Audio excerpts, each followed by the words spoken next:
Every human being has a hardwired need to be in control of everything. There's three things in your control, Jay. What you think, what you do or don't do, and how you process your emotions. If you embrace this skill, you're gonna be shocked. This is by far one of the best self-help books I've ever read. Your mind and soul are in for a treat. The queen of grounded, science-backed personal development, Mel Robbins. Work has been seen as the #1 cause of stress. You have a customer that's really rude. You lose a big account. You get passed over for something. As you notice the stress come up, Jay, you're simply going to say, let them. If you focus and try to manage things that are never going to be within your control, it only creates stress, anxiety, and frustration for you. Imagine for every thought you had about that person, you had to pay them $1. That's how much energy, time, and money is being wasted. You have no idea right now how much time and energy is being wasted or drained because of other people's behavior or your expectations about how you wish things would go. This is, I think, my legacy. I think that this is the thing I was supposed to figure out and leave the world. The #1 health and wellness podcast. Jay Shetty. Jay Shetty. The one, the only Jay Shetty. If you're struggling right now with things you can't control, this episode is for you. If you're someone who's struggling at work and negative people and toxic culture, this episode's for you. If you're someone who's struggling with your family members and your friends and setting boundaries, this episode's for you. So, Mel, where I want to start is work has been seen as the #1 cause of stress. You write about this in the book, in people's lives. How can the let them theory help people in the place that causes them the most stress? It's an excellent question. So first, let me, no pun intended, let me explain the theory. So in case you haven't bumped into this online, the theory is very simple. It is a mindset tool that instantly helps you identify what's in your control and what's not in your control. The reason why this is important is because any psychologist will tell you that if you focus and try to manage things that are never going to be within your control, it only creates stress, anxiety, and frustration for you. When you take the context of work, there is so much inside your day-to-day life at work that is irritating, it is stressful, it is annoying, from the endless meetings and no time to get work done, to if you're somebody that is working in a retail store, you're doing shift work, you don't have control over what shifts you get, to feeling like you don't have the chance for promotion. It is just endless. And the way that you're going to use the let them theory is anytime something is happening at work that stresses you out, you have a customer that's really rude, you lose a big account, you get passed over for something, your idea gets dismissed in a work meeting. As you notice the stress come up, Jay, you're simply going to say, let them. Let my boss be in a bad mood. Let my colleague take credit. Let the customer be rude to me. And here's the thing. This sounds almost like you're being a doormat and you're being passive. It's the exact opposite. When you say let them, you're recognizing that the situation right now that has just happened has already happened and that there is no reason to allow it to stress you out. When you allow your boss's mood to stress you out or make you nervous, you're giving power to your boss that they do not deserve. And so you're going to say, let them. When you allow a customer that is rude or inconsiderate to make you feel bad about yourself or to make you upset or to rattle you, you just gave this rude person power over you. When you say, let them, something interesting happens. First of all, you detach. Second, you feel almost superior. It's this weird thing because I don't think this is the same thing as saying, let it go. You're a very grounded person, Jay. You strike me as the kind of person that can let anything go. Me, whenever somebody would say to me, Mel, I know, it's not fair what just happened at work. You got to let it go. I'd be like, but I feel like I lost. I feel like I now have to be defeated. I feel more like a doormat if somebody tells me to let something go. What's the difference between let it go and let them? For me, when I say let them, I get a jolt of superiority because I'm like, I can see that my boss is kind of a jerk and I'm just going to let them be a jerk. And I rise above it and I feel a little judgy. I mean, if I'm being perfectly honest, this is why people get this tattooed on their bodies. Because when you say the word let them, or you see it on your arm, what happens is you no longer allowed a rude colleague or something frustrating at work to derail your day. You say let them, and you rise above it, and you kind of go, I see what's happening here. I'm going to allow this without allowing it.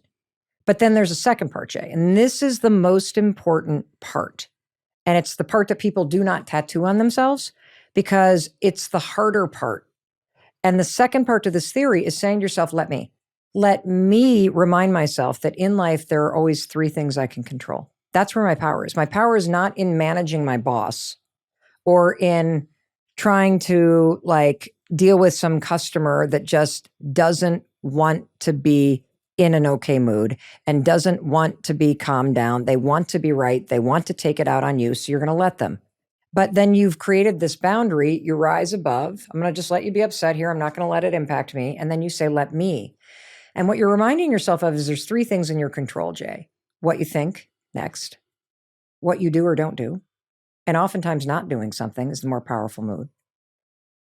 And how you process your emotions. Those are the three things that are always in your control. And when you say, let me take responsibility right now for how I'm going to respond to this. And the word responsibility, after all, is the ability to respond, right? And so when you say, let me, and you remember, I can think what I want about this, I can act in response to this, and I can process my emotions and either allow them to rise and fall and stay steady and calm, or, you know, you can certainly erupt if you want to, but why would you want to? Because then that means you've given power to somebody else. Why are we so distracted and obsessed with things we can't control? I'm sure we all have a friend or know someone who knows they need to be working on their business, Right. but they're talking about the news. Right. They know they should be writing their book, but they're focused on talking about politics. They know they should be building the next stage in their career or whatever it may be, trying to get that promotion, work towards that next threshold or whatever Right. they're trying to achieve, but they're distracted by talking about all the people, all the things, all the ideas that they can do nothing about. Why are we so addicted to it? Well, I think there's two reasons, because your question is about two different things. One is, why are we focused on things we can't control? And the other one is sort of like, why are we distracted? And they're interconnected. So let's just address the issue of control. Every human being has a hardwired need to be in control of everything, because being in control is what makes you feel safe. So I need to feel in control of my thoughts, my decisions, my environment, my future. And the problem is, so do you. But part of the need for control, Jay, extends beyond me, because if you're doing something that makes me annoyed or irritated or worried about you, now I'm feeling a little unsafe or worried because of what you're doing. And so now I'm going to want to control you so that I feel better. And so it is a fundamental hardwired need inside every human being you know to be in control of yourself. And yet, the second we step across the line and we try to control someone else, whether it's, I think you should be healthier, I think you should be more motivated, I wish you wouldn't like leave the Kleenexes when you're blowing your nose on the, whatever it is that you wish someone else would do. I wish my boss wouldn't talk in every meeting and would give a chance like for us to talk. All of that desire for someone else to change is you attempting to control the uncontrollable. And so I think one of the reasons why we do this is because we're hardwired to do it. And the problem becomes that the second I try to control you, Jay, it's not going to motivate you to do what I want you to do. It's going to bump up against your need for your own control. So you're going to push back against me. Absolutely. And so you also asked about distraction. I think the reason why we're so distracted is because if you spend so much time and energy allowing the world around you to stress you out and drain your energy, you are now susceptible to being hijacked by meaningless things that are not important to you. And this is one of the biggest discoveries that I've made about using the let them theory, and researching it has spread around the world, is that the single biggest benefit is that you get time and energy back. You have no idea right now how much time and energy is being wasted or drained because of other people's behavior or your expectations about how you wish things would go. And once you start noticing all of these little moments all day long. It's like a death by 1,000 cuts. You want to know why you're too tired? You want to know why you're overwhelmed? You want to know why you're stressed out? You want to know why you have no time for yourself? It's because of the power you give to other people's opinions, their emotions, their immature behavior. It's the ways in which you are turning people into a problem in your life. And here's the sad fact. The sad fact is other people should be the greatest source of happiness and connection and inspiration. But if you don't truly learn this skill that we're going to talk about today of focusing on what you can control and letting people be who they are, letting things play out as they're playing out, and then bringing the power back in-house and really focusing on how you respond to it. If you embrace this skill, you're going to be shocked. You're going to be shocked by how much time you've wasted. I'm not kidding. Yeah. And you're going to be shocked, Jay, by the fact that you've allowed stupid things and people's drama to drain you.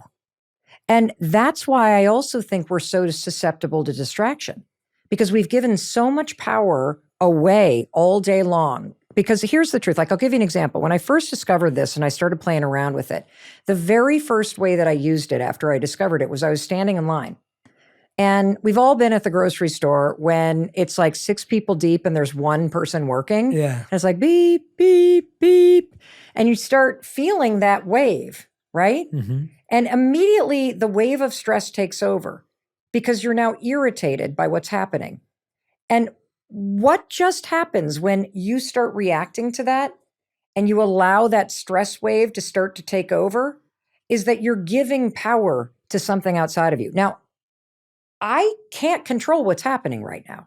So why on earth would I allow it to drain my energy? Because as it comes up, Jay, what do I then do? I then start talking to myself. Well, this is ridiculous. Why have they not done an announcement? Like, I got to get going here. Why are they not bringing another? Now I'm starting to believe, Jay, that I can run a supermarket better than the people that are running it. Yeah. And then you, of course, turn to the person behind you and you roll, like, can you believe this? And now this is the interesting part that I really want the person listening to embrace. In that moment, you just gave away your energy. And you have a choice. When you say let them, you instantly feel a release. And then you say, let me decide what I'm going to do right now. Am I going to leave? I can leave the store. That's one thing I can do. I could stand here and practice being present. That's another thing I could do. I could, because I don't have time at the end of the day and I'm always tired and I'm complaining that I'm lonely, I could actually pick up the phone and call my grandmother. I could text my friend Jay Shetty because I've been thinking about him. Like, you have so much power, but you're going to burn through it in that line. And then you're going to feel your stress activated. And then you're going to get in the car and then somebody's going to pull out in front of you. And then you're going to be stressed again. And then you're going to walk into work and you're going to be annoyed in some meeting because of what somebody said, and then that's going to hit you again. And all day long, because you don't recognize how this stuff is impacting you, that energy inside your body is slowly draining. And this is why you're exhausted. And so simply starting to use it, whether it's at work or it's just in your daily life, to say, let them. Wanting people to change is not the problem. How we go about it is. If their behavior is telling you that your needs are not a priority, you have to let them reveal that. You're only attached to it because you've never experienced anything else. I want to paint another scenario for people to really understand the system. Let's say you have a partner, boyfriend, girlfriend, maybe you're married to them. Yep. And this person always turns up from work a little bit late. They don't wash the dishes. You wake up in the morning, the dishes are always still out there. There's a sense that you've told them this irks you 1,000,000 times. Did my husband ask you to ask me this question, Jay?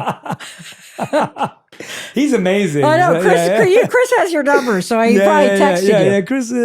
And so I mean, I'm speaking from so much, not direct personal experience, but personal experience in so many ways. And you're saying this person's not changing. They haven't changed for because this is the fundamental rule, everybody. Yeah. Number one, you cannot change another human being. It is impossible for you to change somebody else. Now, you can influence them, but you cannot change them. People only change if they feel like it and if they can. And wanting and wishing is a wonderful thing. Wanting and wishing somebody to be cleaner and to pick up after themselves, wanting your kids to be more motivated, wanting the people that you love to take better care of themselves and to be healthier, or to date somebody that is normal and healthy instead of the losers that treat them like crap. That's a beautiful thing for you to want for other people. And you deserve to do that, and you should do that. Wanting people to change is not the problem. Wanting bigger possibilities for people is not the problem. How we go about it is. And so in the scenario that you're talking about, this is a beautiful example, because you have to say, let them. You see the dishes in the sink, it makes you upset because you feel disrespected and that's annoying, and you have higher standards for cleanliness, which means you're probably just going to do them anyway, and then you're going to feel like you're really taking whatever for granted. But you have to say, let them. And one of the reasons why is because, number one, if this is a long-term committed partnership, learning how to love somebody as they are is a form of love that is deeply important. And if you can't say, let them in that moment, you are going to get frustrated and angry. And then you are going to come to the next part of the let them theory with tremendous intensity and judgment. And that's not going to motivate change. What it does when you judge somebody or you push against them is it actually creates resistance to change. So you have to say let them, because it allows you to detach from your emotions and detach from judgment, right? It is what it is. I see what's happened. I'm accepting the reality of this. Let them. Then you come to the let me part. Is this something that bothers you? And if it is, remember, you got three things. I can choose what I want to think about this. And so you could think a good thought. You could think, okay, good intention. They were probably super busy this morning and they meant to do it later. Let them. Okay, I'm going to choose to believe that. You could also then remind yourself, let me remind myself there's something I can do about this, right? And if it's really important, what you need to do about this is have a conversation. And by the way, Chris has had this conversation with me a bazillion times. So if you walk into our bathroom, Chris's bathroom probably looks like your side of the sink, which is, it's like a Zen 7-star hotel, Jay. Like there's not a speck on that man's like basin or whatever you call it. If you look at mine, it looks like somebody tipped over a Walgreens aisle on top of that thing. And it drives Chris crazy. But what particularly drives him crazy is when something migrates from my side to his side, right? And so he's asked me to please keep my stuff over there. He has asked me to please flatten cardboard boxes when they come in. Don't unpack them and then stack them by the garage door as if I'm supposed to do it. And he's asked me and asked me and asked me, and then I forget. Well, he finally sat me down, Jay. And this is the let me part. You have to take responsibility for explaining to somebody what you need and the reason why this is important to you. Because when Chris said to me, I know you don't intend this, but this is the impact, Mel. When I see the cardboard boxes stacked, or I see your hairbrush and 15 products of yours on my countertop, it actually makes me feel like you think I'm the maid. And we don't even have a maid. Like, it's just like, it makes me feel like you think it's my job to clean up after you. And that doesn't make me feel loved. Now, when he took the time in a very calm way to drop into his values and communicate what he needed, something interesting happens. If you're in a committed, loving partnership and you're with somebody who wants to do better and cares about you, it taps into their intrinsic motivation to build new skills. If you have that kind of conversation with somebody and you explain how their behavior impacts you, whether it's their drinking, or it's the tone of their voice, or it's the fact that they leave their stuff everywhere, or it's that they insist that you spend every holiday with their family and they have no interest in your, whatever the issue is, if you sit somebody down and you take responsibility, you've let them be and you've let them show you who they are, and then you say, let me sit down and talk about this and take responsibility. I have the ability to respond to this like a mature adult. And you actually express what you need and why, and that person doesn't try, you have to let them. And here's why. Their behavior is telling you the truth. Their behavior is telling you what they care about and what their priorities are. And if their behavior is telling you that your needs are not a priority, you have to let them reveal that. Because That's also what let them means. Yes, because then you're going to come back to the second part, which is let me ask myself, is this kind of behavior from somebody what I that's so good. deserve? Is this what I'm willing to accept in somebody? Because again, what do we also know? People only change when they want to or they can. Mm-hmm. And you might be in a situation where somebody would really love to change, but they can't because they're dealing with some challenge right now, or they don't have the skill yet. And you may decide, if that's the case, to still love and accept the person. Right. Right? Yeah. But there may be times where you have had the conversation and it is very clear they're capable of it. They just won't do it. Yeah. And what I find in relationships where that sort of invisible distance and the frustration and the resentment comes up is twofold. Number one, you can't detach from your emotions and say, let them, and really fully just let the person be who they are. And you don't do the part, let me, where you actually take responsibility for expressing in a mature way what you need and how their behavior impacts you. And so if you don't ever express what you need and how it's impacting you, you're not actually giving somebody the opportunity to build a skill or to change or to love you the way that you need them to love you so that you feel loved. The second mistake that I see constantly is that you make the ask and then the person doesn't do it. And then you start making excuses and resentment builds. And you stay in something, seeing exactly who someone is, wishing they would change, living up here in your mind about the fantasy of what you wish this was, refusing to accept the reality of what it actually is.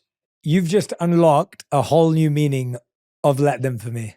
How so? I've always understood let them when I've heard you speak about it, when I read the book, this idea of let them be who they are. Let them act the way they want to act. Let them say and do whatever they want to do. I have to let them. I have to keep that distance.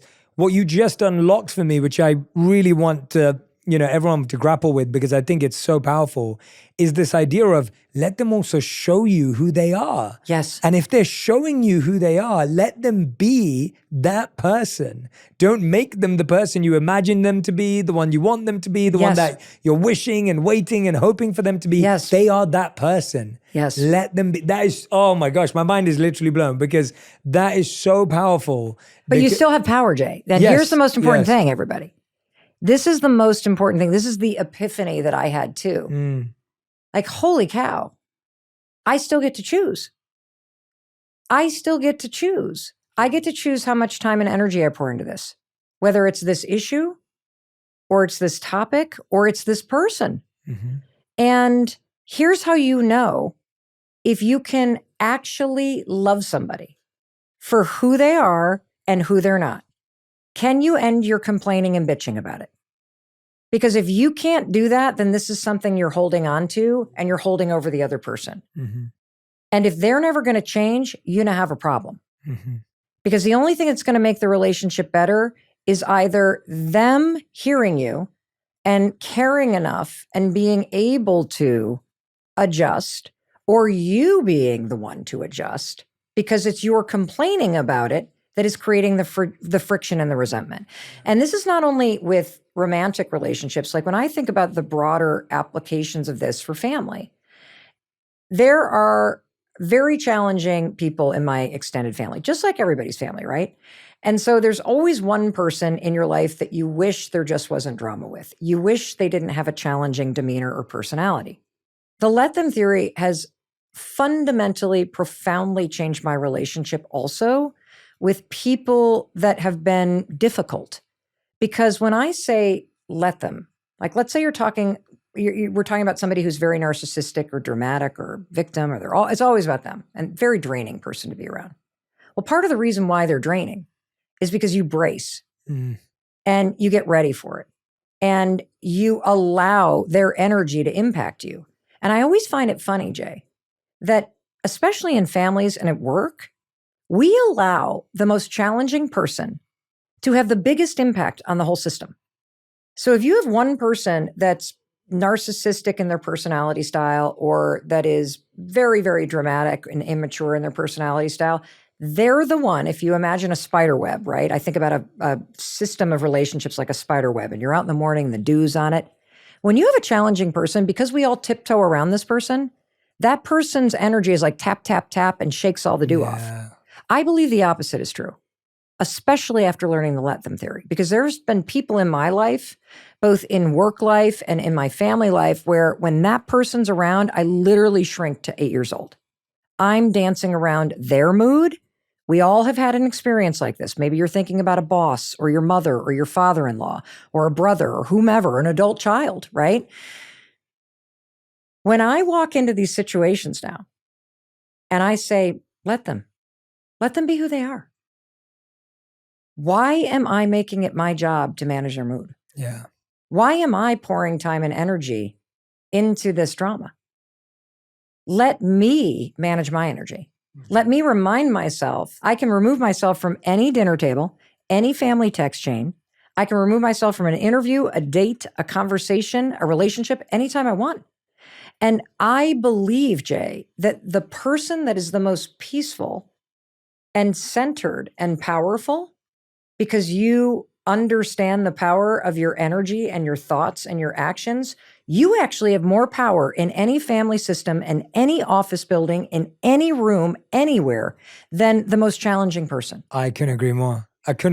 I love that. And I feel like when you start looking at your energy and time, if you thought about it like money, and this idea that imagine for every thought you had about that person, you had to pay them $1. And you think about how many dollars, if you now started to count the amount of thoughts you're having about that person, about that situation, about what they said to so-and-so, what they thought about you, and you had to pay $1 for every thought you had about them, that's how much energy, time, and money is being wasted. Yes. And we're not realizing where else it could be invested and put in. But I think you hit the nail on the head there. The reason is we feel so attached that we don't feel we can actually leave. As Thich Nhat Hanh would say, we would rather live in the familiar pain than the unfamiliar pain. Right. At least we know what we're going to get with this person. Yep. And there's a part of us that gets attached to that, even subconsciously. Well, here's the thing though, Jay, because I think it's a really important point that you're bringing up, but here's what I think you're going to discover. I think you're only attached to it because you don't value your time and energy. For sure. You're only attached to it because you've never experienced anything else. And the reason why you're used to it is because in the relationship dynamic, you're up in your head, usually in a relationship explaining away behavior instead of actually seeing it with clear eyes. And detaching from it. And that's the other reason, and I know you knew this instantly, that the let them theory and saying let them and let me, one of the reasons why it's so powerful and I'm so excited is I feel literally like I am surrounded by ancestors, because this is a modern application of ancient philosophy, spiritual guidance, stoicism, detachment theory that you can then apply in any moment in any relationship. And what I also love about this, Jay, is that I think it allows you to truly see people perhaps for the first time and to give them the space to be who they are. And from that space, what's amazing is you can let people, for example, a lot of us are very triggered and motivated when somebody's disappointed. Or we think that somebody's gonna really be let down by us. And I had this huge breakthrough because I used to feel really guilty, either by how much I work or the fact that Chris and I raised our kids on the East Coast and my parents are in the Midwest. And, I love my parents and I wish we all lived together. But here's the thing, they're not moving to me and I'm not moving to them. We got to let them, right? But there's a lot of emotion about it. And I know your family's all over the place too. So, you're nodding I'm not saying anything because my family listens to this, Mel. So here's the thing. If I don't go home with my family for the holidays, my parents are disappointed. Let them be disappointed. I mean, isn't that a beautiful thing Mm. that they're disappointed? Don't you want somebody to be disappointed that you're not coming? That really messes with people's minds. Right? Yeah. Like whether you can't make it to a business engagement or you can't make it to a birthday party or you can't make it this year home. I mean, what's the alternative? That they're like, thank God Jay's not coming. I can't stand him. No, seriously. Like really wrap your brain around this. And so when you say, let them be disappointed, something beautiful happens. You actually honor their experience of being human. Mm-hmm. You allow them to be adults. Yes. That is a sign, that emotion, that things are really good in your relationship. Yes. But then you say, let me. And the old me would twist myself in knots, and then I would make myself feel bad, and then I would question what I was doing, and then I'd bend over backwards to try to be there and try to be here. And instead, when I say let me, I drop into my values. I deeply value family. And so if they're disappointed, that's not the reason I would change plans. I have to look at what do I think, what do I want to do, and how am I going to process my emotions? Yes. And so as someone else is disappointed, the old me would feel deeply guilty and conflicted. Now with the let them theory, I have space for them to be disappointed and for me to feel a little sad. But if I change plans, I don't do it for them. Because if I change plans for them, guess what I just did? I made them the villain in my life. Mm-hmm. If I change plans because it makes me feel like a good daughter, it makes me feel Absolutely. good. Now I take responsibility for my life and I am owning my decisions. And it's a small nuance, but it's absolutely everything. Yeah. Everything. Yeah. And the other reason why I love this, especially as a parent of adult children, and this is a book about adult relationships. And so I make it very clear in the book, and there's resources for parents with younger kids in back. But one of the coolest things about this is that when you let someone have their emotions and you let someone struggle while you say, I'm on the sidelines and I'm here to support, but I know that the greatest teacher in life is life. And I'm not going to shield you from the consequences of some of the things that you're choosing. You're an adult. So I'm going to let you. When you allow someone the space to process emotion and the space to face their struggles and the space to heal on their own timeline and in their own way, you actually communicate that I believe that you can. Yeah. Yeah. When you step in and try to force somebody to be more motivated at school, or let's just take that one, because there's a lot of people that listen to my show, and I'm sure it's the same people that are listening to yours that write in are like, I don't know how to make this person more motivated. Oh, for sure. Right? For and sure. so here's what I want you to understand, and this was another huge breakthrough when I was writing this book. Do you want to know the hardest working person in a classroom, Jay? It's the kid who's struggling. It's not the people that are getting straight A's. It's the person who's having a really hard time. Wow. Do you want to know the hardest person that's working on their health? It's actually the person that's unhealthy. Because they know that they want to be healthier. Mm. And so they are not stuck. They're in deep conflict actively within themselves. And so if somebody is already aware that there is a gap between their potential and how they're performing, that there is a gap between their God-given right to thrive and be happy and be connected and what their life actually feels like, they know it. Mm-hmm. And then you come in and try to impose your will or your good ideas. Oh, thanks a lot. So I never thought that if I wanted to get good grades, I needed to study and not play video games. Thank you, Einstein. Oh, I should go to the gym if I want to lose some weight? Never thought of that. So you come in and you have judgment and assumptions. What is that? That's more pressure on top of somebody who is actually already deeply conflicted with themselves. Yeah. And so if you really embrace this and you understand that people change when they feel like it and when they can, and if somebody's struggling, it's because they're not able to right now. There's a skill that's missing. And one of the biggest things that's typically missing is the belief that any of the small actions will actually do anything anyway. Yeah. And so you coming in and imposing it, you know what that says? It actually says, I don't believe you can do this. Mm-hmm. I'll do it for you. Yes. I can do it for you. Because I can you solve can't. it for you. Yeah, absolutely. If you can't control it, why on earth Would you allow any time or energy to be wasted because you're going to keep this person in your life even though they walked out the door, which is why you have to let them. You're not just letting them leave.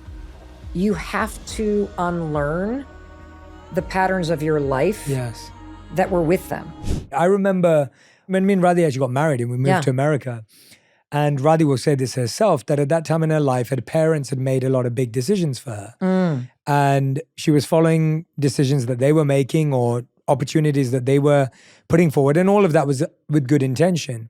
And then when we got married, she'd start to ask me for my advice or my insight. This would be anything from what plates we should buy for our apartment through to like what kind of curtains we wanted, right? We're talking about really small everyday things.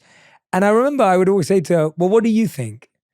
And she'd always say, no, you just tell me. And I'd be like, no, but what do you think? And in the start, it would really frustrate her.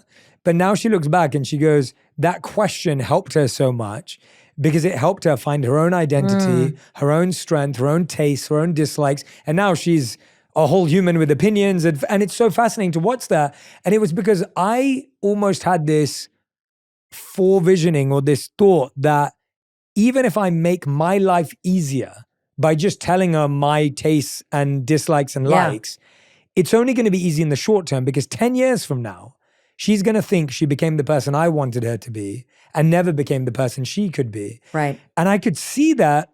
And so I set up and I was like, no, you just tell me. Until this day, I always practice. I'm like, I think you look beautiful, but I want you to wear what you want to wear. It shouldn't be about what I think you look better in or worse in, or that just shouldn't be the case. And it's so interesting how we think love is over caring. Right. But actually over caring is over enabling that person and overwhelming that person. Yes. And it's control. It's control. You're not like, if you think about what love really is, and for me, love is two things. It's consideration, right? It's having someone in mind. If you pour in oat milk instead of the cow milk, because that's what they like, that's an act of love. It's also admiration. And admiration is the ability to see something in somebody that you deeply admire. I want to go back to something that you said, though, because it was genius. And it had me think about the idea of the power of your time and energy. And you were talking about, imagine if like your time and your energy had dollars associated with it, because I don't think we value it. And I started to think about one of the biggest obstacles, because what's ultimately happening when you start to use let them and let me is you're going to see that you've turned other people into a major problem. And you have turned them into a problem in four ways. First of all, you allow them to stress you out, but you're not going to do that anymore because you're going to let them be. But the second way that you've made them a major problem in your life is that you give so much weight to other people's opinions. And in the example you were just talking about, what was happening is by asking you, what do you think? Roddy was doing what we all do, but most of us do it subconsciously and we don't even realize it, which is before we even ask ourselves what feels right for us, we stop and consider what we think somebody's going to think. And you have that like really brilliant thing that I've heard you say a bazillion times that I love. It's not what you think a think. And I'm like, wait, what? But so I want to play this out because this is so important, was a huge thing for me. If you open up your favorite social media platform, we've all had the experience where you go and you pick a photo and you then put it up and you're like, okay, should I put a filter on this? And you start to then question, is this the right photo? And then you go back to your photo roll and then you start working on the caption. Should I put emoji? Is this too much? Should I do this? And then you are worried. Why? Because you're actually thinking about what other people are going to think or do in response to what you're posting. Yes. Which means if you take the value of it, right? You just overvalued something that you will never be able to control, ever. Ever, ever, ever. And yet you're doing it subconsciously. And what typically happens is, if you notice, everybody's got hundreds of draft posts. Yeah. You know what that is? Yeah. That is a graveyard of energy you wasted Oh, so on good. something that you didn't you'll never be able to control, because the average person has 70,000 random thoughts a day. You can't even control half the crap that goes in your own mind. So what makes you think any post is going to guarantee that any human being thinks anything? And the let them theory revealed to me, Jay, how often I was subconsciously valuing Oh, for sure.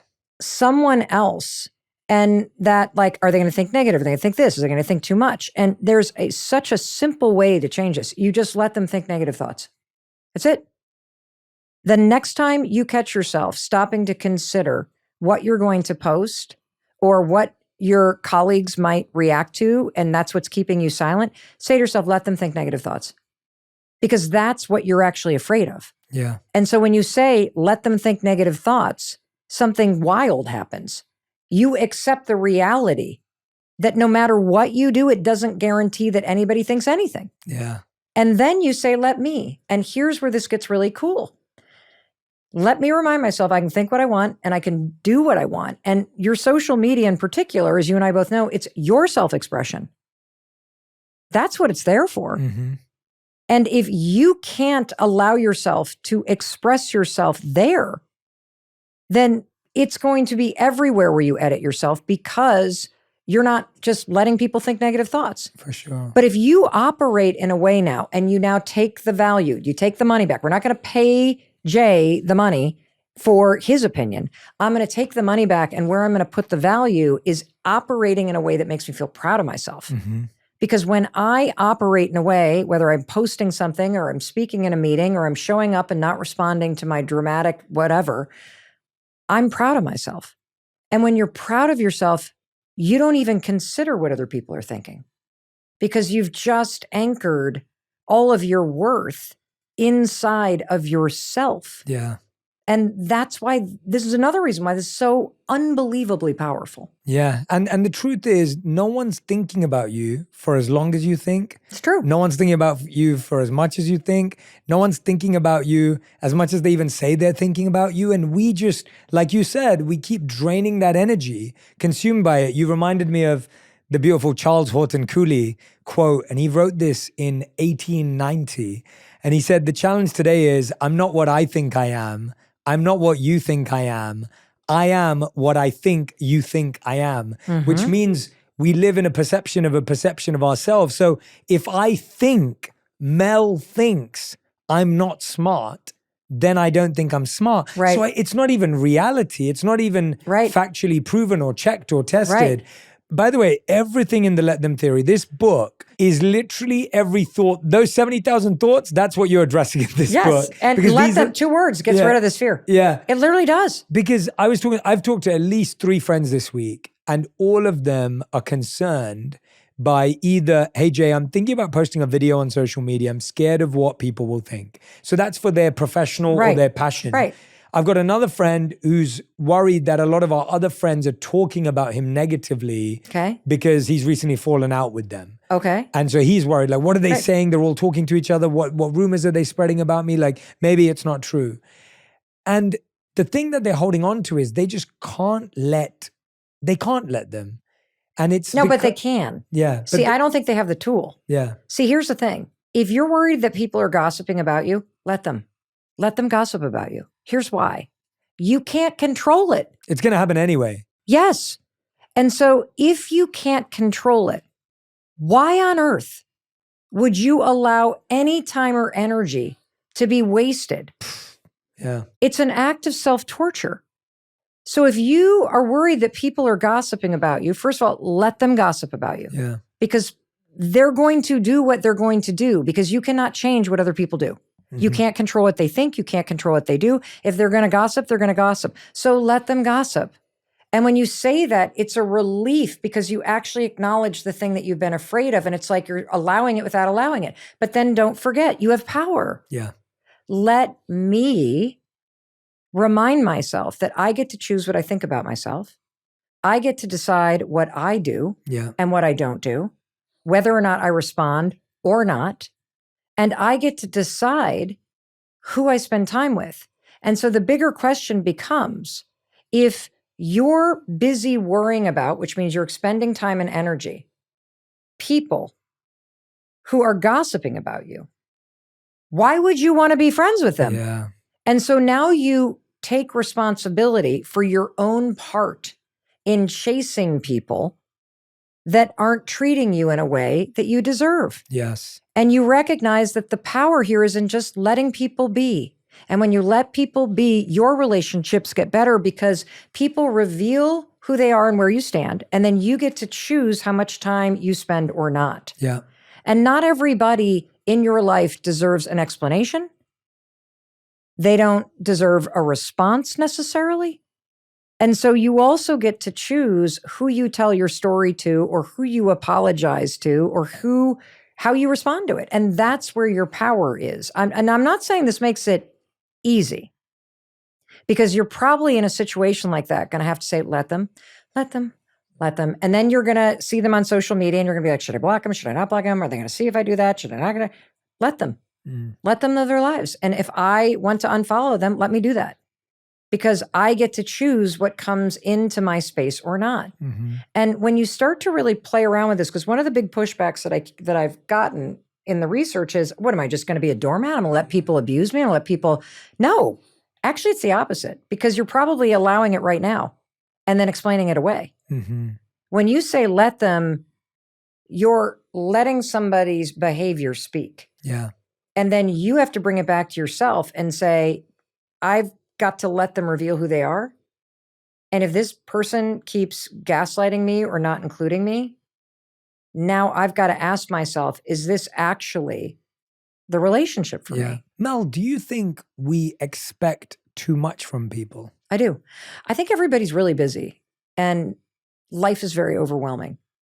And you have no idea what's going on in other people's lives.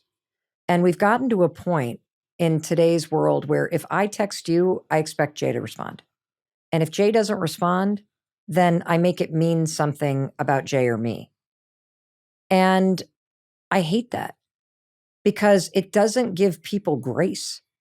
We're constantly expecting people to show up a certain way and then judging them when they don't, instead of stopping to consider that other people have lives and other people have a lot of things going on. And sometimes when people go silent on you, it has nothing to do with you. It has to do with a crazy busy period in life, or it has to do with the fact that something's going on with their family. And they're so drained at the end of the day that the last thing they want to do is talk to anybody.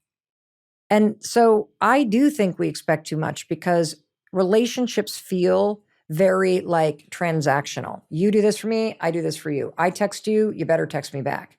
Now, there are rules in terms of just being courteous to people and being gracious to people.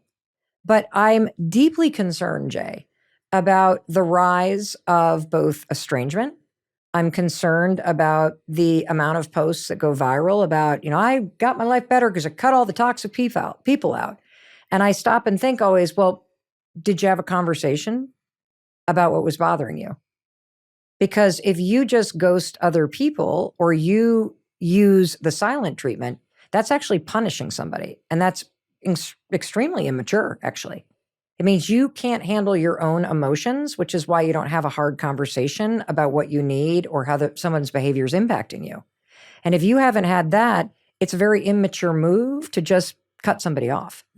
And so I get very worried about the labeling of people as toxic and about the ease at which people seem to just drop people. Yeah. And what I really love about the let them theory is that it opens up the window to a lot more compassion, because we're quick to think that if somebody hasn't texted you back, or you've texted somebody a couple times and they haven't responded, that you did something bad.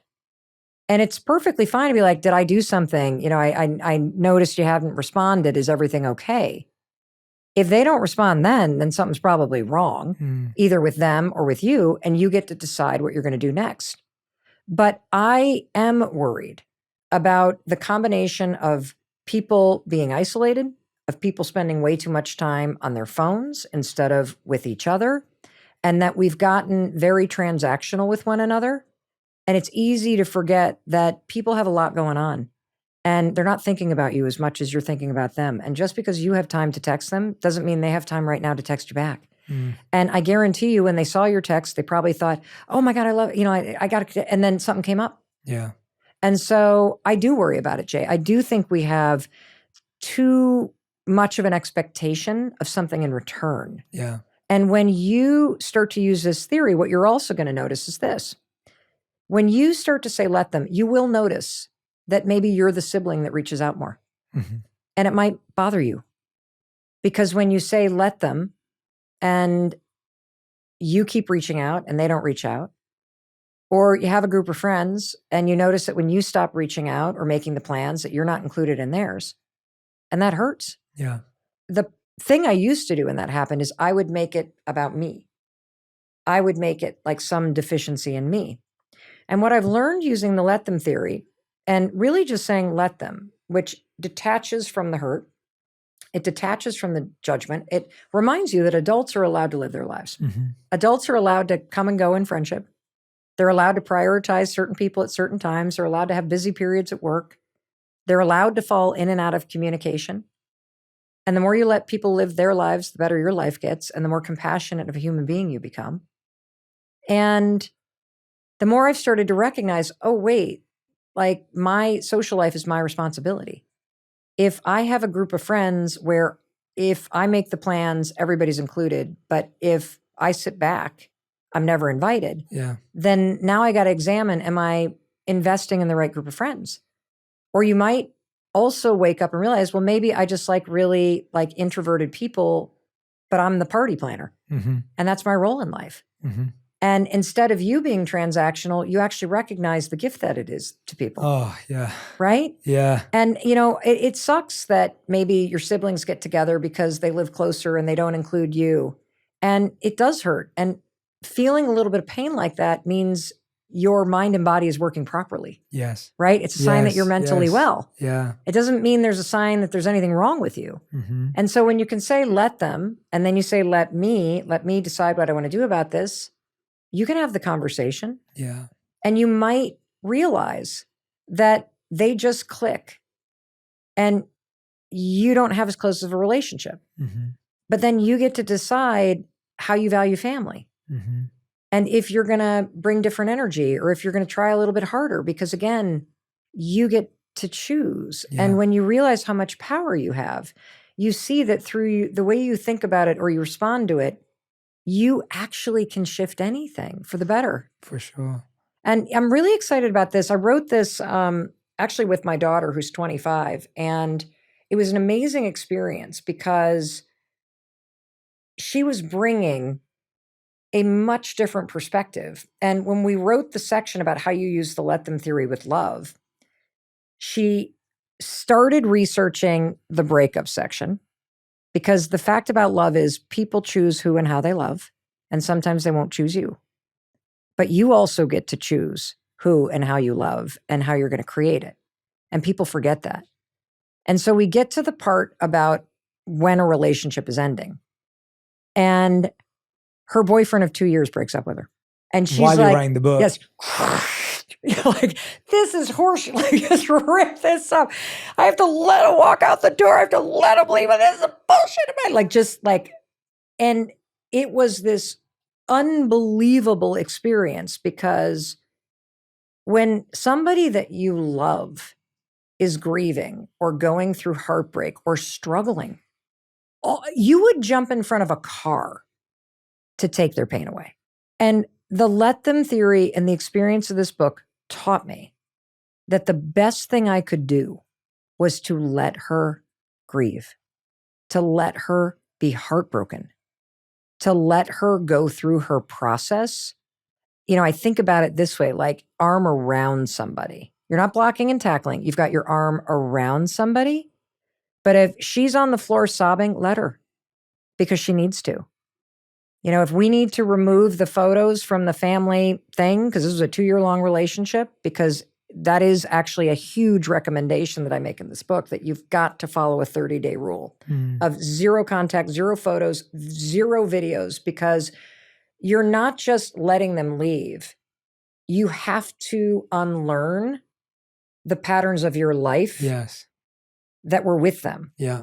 It's a withdrawal, like It's a anything grief. else. Yes. Yeah. And any sign of that person actually triggers the old patterns in your nervous system, and it delays your ability to move through it. Absolutely. And it's impossible when you're in it to just let them move on, because every part of your wiring and programming, you're going to want to check their location. You're going to want to listen to the voice memos. You're going to want to saturate yourself because the life that you wanted is over. And you're either going to trap yourself in a life that you're no longer in by watching their life play out from afar. And you're going to keep re-triggering these patterns in your nervous system because you're going to keep this person in your life even though they walked out the door, which is why you have to let them. And then you've got to let me do the hard part, which is I get to choose how I'm going to move through this. And the research is also really empowering. It gets better for the majority of people. 71% of the people start to feel better by 11 weeks. That's the number, 11 weeks. 11 weeks. And you may feel better in 11 days. What happens at 11 weeks? What happens at 11 weeks, if you're not cyber stalking somebody, is that you've actually allowed your body to break the old patterns. Right. See, the reason why when you're going through a heartbreak, and heartbreak and breakups are just like death. That's what they are. For sure. Because you're grieving what's no longer there. The life you had, Yes. the life you could have had. Yes. And aside from the 30-day rule, which is remove, like, do not look at voice memos, location, social, nothing, no photos, because it triggers everything to stay alive in you. But during those 30 days, what's going to happen is every time you wake up, you're going to feel them there because your body remembers. That doesn't mean that's a sign you should get back together. Yeah. That's actually a sign that you're unlearning something. Let those memories come up. Let your nervous system process this. Every time you have news in your life, you're going to want to reach out to them. Why? Because that was the pattern. That doesn't mean you should. Yeah. So you've got to do the let them leave and let me remind myself I'm going through this process. And every day that you do that, you're actually unlearning these patterns. And by the time you get to about 30 days, you feel less intoxicated. Another huge recommendation is do something in your bedroom, like paint a wall, move the bed, do something because you spent a lot of time there. So walking back into it is like a graveyard of your old life, and it can be very triggering. And so she did that. And the 11-week mark is important because what's happening is you're now starting to create new patterns. As you've let them leave, you're now letting me move on. You're letting me take the actions that show me that my life is moving forward. And my therapist, Ann Davin, who's the smartest human being I've ever met, she said, you know, Mel, the thing for Sawyer to ask herself is if she knew that the love of her life were literally just a couple months away, what would you do right now with this period of time? And when you think about it that way, because again, as long as you're holding on to somebody who already left, you actually are not open to meeting anybody else. That is beautiful. That idea of what would you look like? What would you be thinking? Yeah. How would you behave if the love of your life was 2 months away? Yeah, or 2 years ago, 2 or a years year away, yeah, or whatever. it is, You yeah. see, because when somebody leaves that you love, you think you're unlovable. You actually think you're never going to find it again. Mm-hmm. You hate yourself. That's why most of the advice about this is complete bullshit. Go love yourself? How the hell am I going to go love myself when the person I love more than anything just left me? Mm-hmm. I hate myself. I despise myself. I am terrified of the messed day it that up. they're going to meet somebody. Yeah. I'm never going to find that again. I'm never going to have sex like that again. I'm not, like, you hate yourself. And so telling somebody to just go on a revenge diet or you gotta love yourself, it's horrible. Instead, I want you to face reality. They left, let them.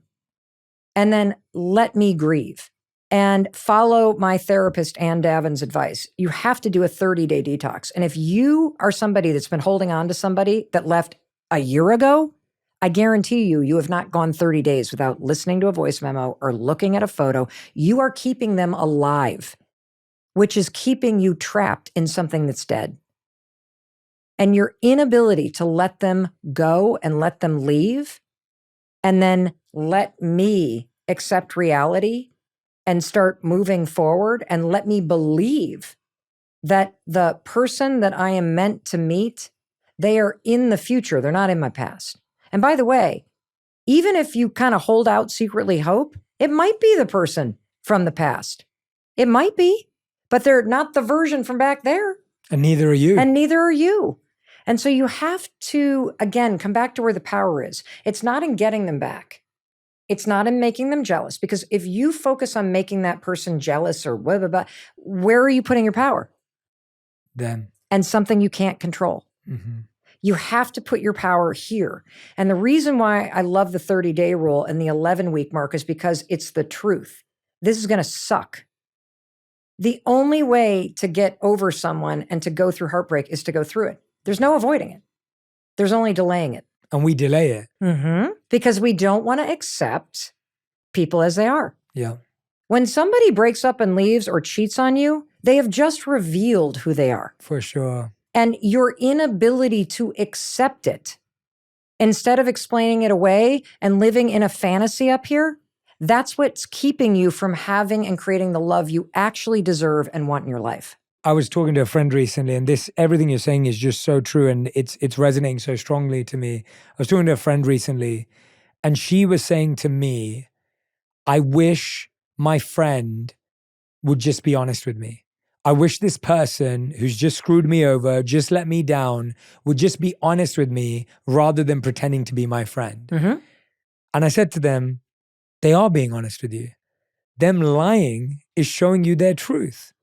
That's how much they value you.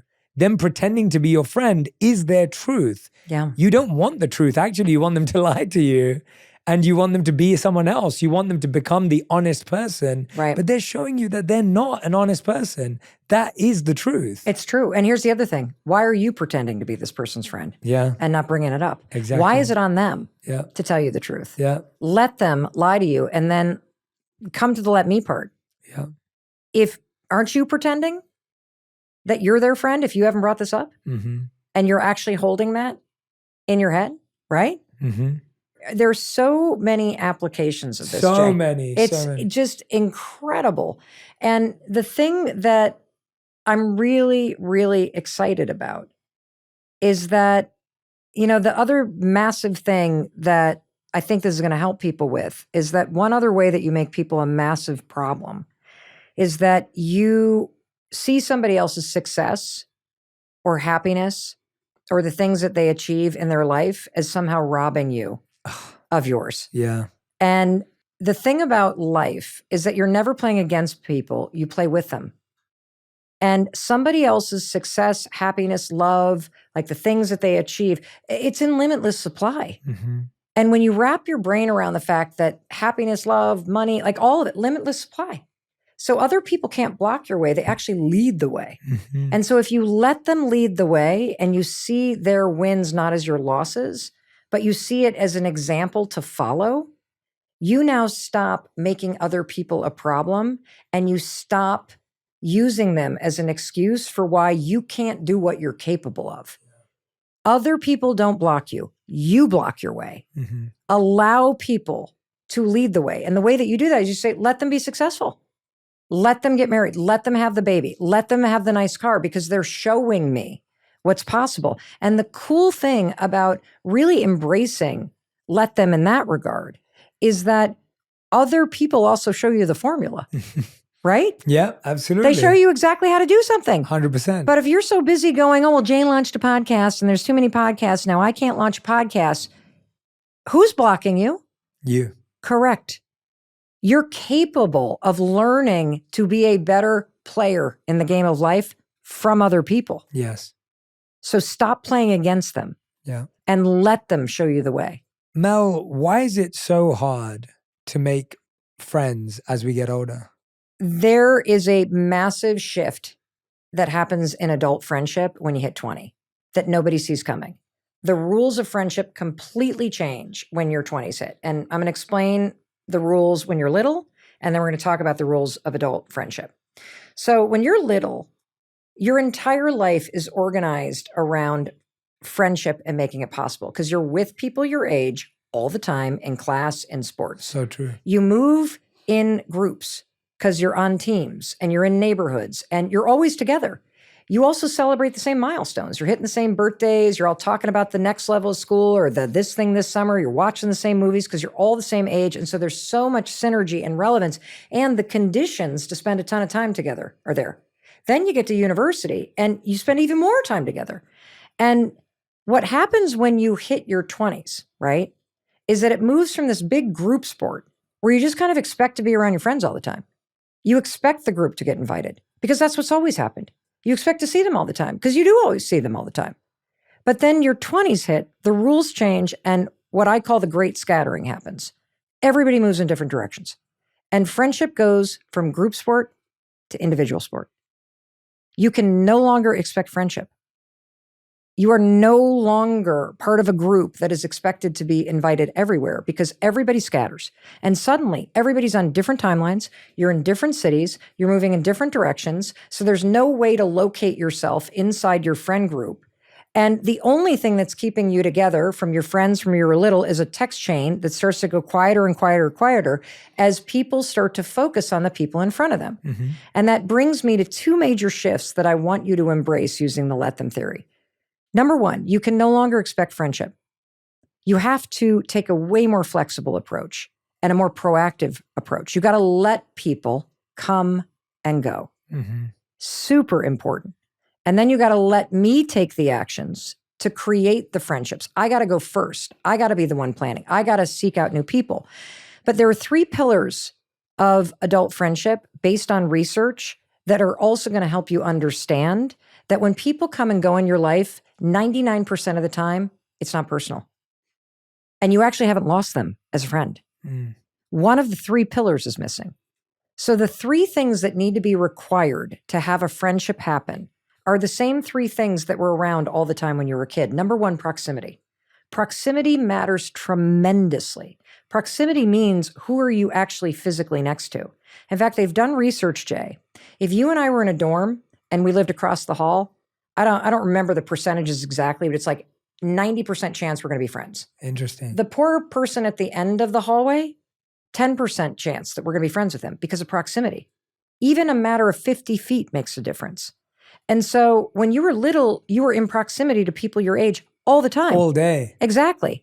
The research also shows that to have, as an adult, a kind of casual friend, you need to spend approximately 70 hours with somebody. Mm-hmm. To have a close friend, 200 hours. Mm-hmm. So when you're an adult, that creates a big problem because who are you spending all your time with once you're 20? The American Times study shows that it's with people you work with. So why aren't we best friends with people at work? Because you have proximity and you're spending a lot of time together. But here's the thing, timing. Mm. When you were little, you were in the same timing of life with everybody. Yeah. When you hit your 20s and it's now individual, everybody's on different timelines. Some of your friends are getting married. Some are going to graduate school. Some are now pursuing jobs. Other people are moving out of the city, into the city. Everybody's timing is now different. And this also explains why you're almost never best friends with people at work because the timing is off. You're sitting next to people that are in very different times of their life. You may like them a lot and you may be friends, but you never spend time outside of work because they're at home with their family and you're going out with your buddies your age on the weekends. And then that brings me to the third thing that needs to be present for a friendship to truly click, and that's energy. Mm. And the thing about energy is it changes. And you can have fantastic energy with somebody, and then if you decide you're not drinking anymore, the energy's off. Yeah. If you decide to get really focused on fitness, the energy's off. If you have very different political beliefs, the energy's off. It's not personal. Mm. It's one of these three pillars. And it has helped me so profoundly, Jay, to realize that people come and go and it's a beautiful thing and you should let them. Mm. And you should really, if you have a friendship that starts to dissipate, right? Ask yourself before you blame them or you blame you, are any one of these three pillars missing? Are we not near each other anymore? Is the timing of our lives off? Is there just something about the energy that hasn't clicked? Because you can't force those things. But what I've found is that when you recognize that those are really important factors to your connection to someone else, that if a friendship starts to fade, for me, it's so easy to say, let them. And I don't wish anybody bad. I literally wish people well. Because the other thing that I've learned, and being 56, I've had a lot of friends come and go in different phases of my life, that you would be startled by how many people from your past that you no longer, quote, consider friends because you haven't seen them in a very long time or things just got weird. If you actually called them, they'd pick up the phone. They would. If you texted them, the research shows that when you get a surprise text from somebody that you haven't heard from in a long time, the amount of joy that you feel. And so I want you to consider, if you're very lonely right now, that there's actually probably hundreds of people from your past that still consider you a friend. Mm-hmm. And if you take the approach that I'm talking about, which is friendship is your responsibility, you need to go first. Let me create the friendship and the connection that I want. And you can start by literally taking a look through your past and thinking about people that you remember fondly and just sending them a text. And you will be startled by what comes back because they're there. They haven't actually gone anywhere. The connection is still there. And oftentimes, even if you've had somebody where something's been off, again, let them and wish them well. And there will be a time, I promise you, where the timing or proximity or energy comes back around again. Yeah, and often you're so right. As I'm listening to you talk, I'm just thinking of how conscious we have to be with all of our relationships, the ones that matter to us, the ones that we want to invest in. And it's what you said. We were actually dealt such a tough card in the fact that basically from the moment you joined school at 4 till the moment you were 21, if you went to college, you basically didn't have to make really any major decisions or think about the next step because you went from 7th grade to 8th grade to 9th grade to whatever it is. Right. And so then all of a sudden you're in the world at 21 or 18 if you didn't go to college. And you all of a sudden now have to figure out what to do for the next 50, 60 years. Yeah. All structure of your life just evaporates. Just disappears. It's the hardest decade there is of your no life. structure and it makes no sense. And as I'm hearing you talk, it sounds like to me that it would have been harder to watch your daughter have to practice the let them theory than it is for you to practice the let them theory. Yes. When she was going through her breakup. Would you say that's in your deep vicinity of people that you're close with, the hardest way you've had to practice the let them theory? Yes. The hardest way is when you recognize the potential in somebody and you see them struggling. And when you recognize that somebody that you love deeply is in pain. When you're saying let them, you're not abandoning somebody. You're actually recognizing their ability to meet these difficult moments in their life with you by their side. And I think when I think about supporting versus enabling, because the more you kind of step in and rescue people from their feelings or from the consequences of their decisions or their inaction, the more people continue to drown in their problems. I really believe that. I do too. I really believe that. And it's a very, very difficult balance because you're going to hit your frustration and rock bottom and worry with somebody before they do. And somebody said something in the addiction community. I can't remember who said this, but it just is so true that somebody only gets sober when getting drunk is harder than facing the thing that they don't want to face. Mm-hmm. And the same is true with anything, like really motivating yourself to get in better shape, recognizing that you have a pattern of dating people that are emotionally abusive and taking a break and really digging deep into the issue that keeps coming up for you. That's really hard. Mm-hmm. That's why we avoid it. Yeah. And so when you see somebody that you know is capable or who deserves better, wanting that for them is a form of loving them. I like you should want the people in your life that you care about to be doing better. And I hate seeing somebody with so much potential squandering it. Mm-hmm. But again, I'm going to come back to something that I learned from Dr. Stuart Ablon at Mass General Hospital. People do well when they can.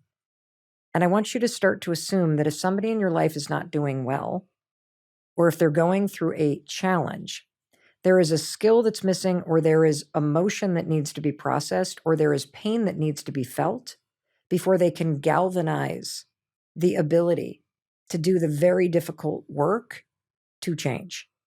And in the case of watching my daughter go through this heartbreak, I mean, I literally found myself, Jay, wanting to text, her boyfriend and her boyfriend's mother, like, hey, maybe we can, like, just because I want to fix it.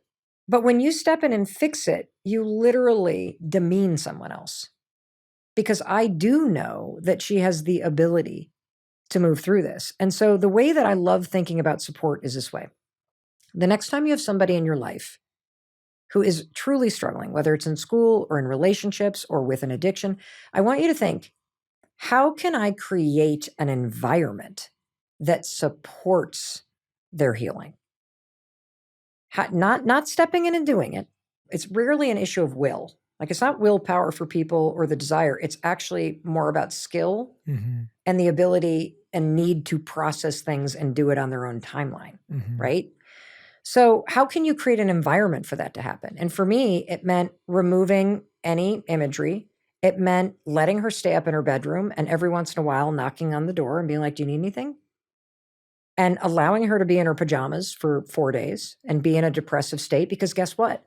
Being in a depressive state and falling on the floor and crying, it's a sign she's mentally well. That's what you do. It's a sign that natural. You're okay. Yes. It would be scary if she wasn't feeling anything. And then when you're ready, you kind of put your arm around people. And so how can you do this? Like when she was born, actually, Sawyer, I had severe postpartum depression, Jay. I had a very traumatic delivery, lost a lot of blood, and I just was so out of it that they put me on these drugs that turned me into a zombie. I couldn't breastfeed her. I wasn't allowed to be alone with her. I missed the first 3.5 months of her life. And nobody asked me if I needed help. They showed up and created an environment where I could get better. I had my parents drive out and just stay, and they just did laundry and they cleaned and they did what needed to be done. And people who are struggling, they don't even know what they need. And so don't ask somebody what you can do. Find something you can do. Show up with a meal. Walk into your brother's bedroom and pull open the curtains in the morning when he's struggling with depression so the sunlight comes in.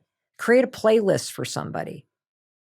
Pick them up. Like, don't say you want to meet at yoga. Say, here's what we're going to do. I'm going to come over on Saturday and pick you up, and we're going to go to that yoga class. Or I'm going to come over on Sunday and I'm going to watch the kids and the dog so you can go to the park and read a book for 2 hours. That's how you create an environment for someone else to get better. And the other way that you do it is, instead of judging, you're going to let them be who they are. You're going to let them struggle. And then you're going to use this technique that's incredibly effective. I labeled it the ABC so that I could remember it. First, you're going to apologize. So let's talk about, like, this is an issue I had with our son. He didn't seem motivated. So I would constantly be like, why aren't you motivated? Why don't you study hard? Why are you doing this? It didn't work. Yeah, it doesn't work. No. And so I finally, you're going to apologize. I'm sorry I'm pressuring you. I'm sorry I'm questioning you. And then you're going to ask an open-ended question. How do you feel about this issue? And it doesn't matter what they say, because you're probably asking for the first time how they actually feel about the issue. And then you're going to ask a really important question. You're going to ask, well, what would you like to do about it, if anything? And their answers don't matter, because what you're doing by apologizing is you're removing the pressure that you're bringing. And now by asking these questions, and I like to do this in a car, Jay, because they're trapped and because you're both looking ahead, so it's not as confrontational. And there's something in the science around forward ambulation and the movement that actually opens up your thinking. And then you ask, what do you want to do about it, if anything? And what happens is you're now revealing this tension, because people that are stuck know it. People that are struggling know it. People who are failing at school know it. Nobody wants to fail. It's not like people are trying to be depressed. It's not like people are trying to be very unhealthy. People know when they're letting themselves go. You don't need to remind them. But have you ever asked them, what would you like to do about this, if anything?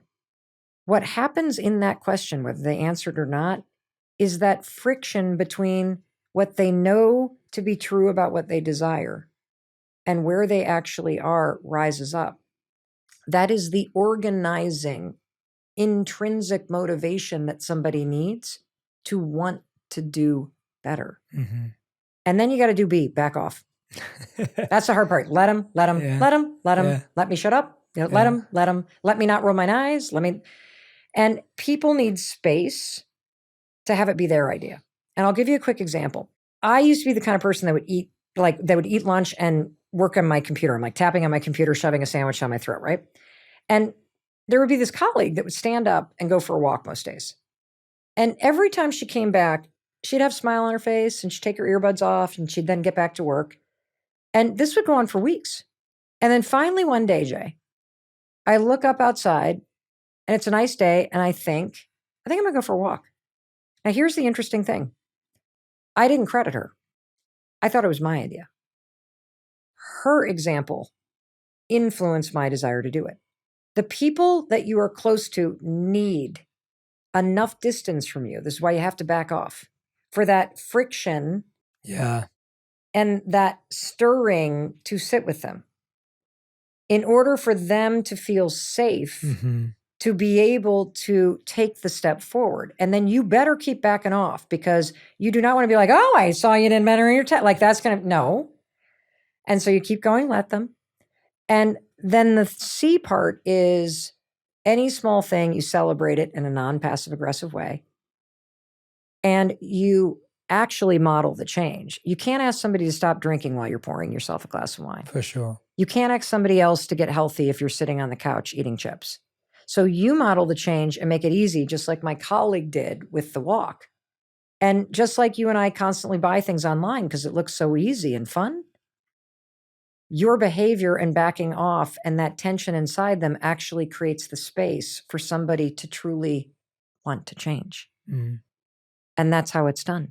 Mel, I want to thank you so deeply for writing this book, The Let Them Theory, a life-changing tool that millions of people can't stop talking about. It's true. Mel, I've learned so much from you today, honestly, and you've connected so many dots to me. I know I'm going to be recommending this book to so many people in my life because I really believe it's the thing that's holding them back. Yeah. I want to thank you for writing it. I want to thank you for pouring your heart into it. I want to thank you for just showing up so brilliantly and emphatically today, as you always do. And I'm just so grateful to call you a friend and grateful to know you in this journey called life, and genuinely so thankful that you're constantly trying to find really simple, practical tools that all of us can apply in our lives to make it easier and make it a bit more livable, but also thrive. So thank you so much, truly. Well, I'm not as smart as you, Jay, so I can't do the intellectual stuff. I got to find simple things. You're kidding me? Well, I have to tell you, I really appreciate. Simple is beautiful. And I truly accept and feel how heartfelt and honest those words are. Because this is, I think, my legacy. I do. I think that this is the thing I was supposed to figure out and leave the world. I believe it too. Thank you. Thank you. You're the best. So are you. If you love this episode, you'll love my interview with Dr. Gabor Mate on understanding your trauma and how to heal emotional wounds to start moving on from the past. Everything in nature grows only where it's vulnerable. So a tree doesn't grow where it's hard and thick, does it? It grows where it's soft and green and vulnerable.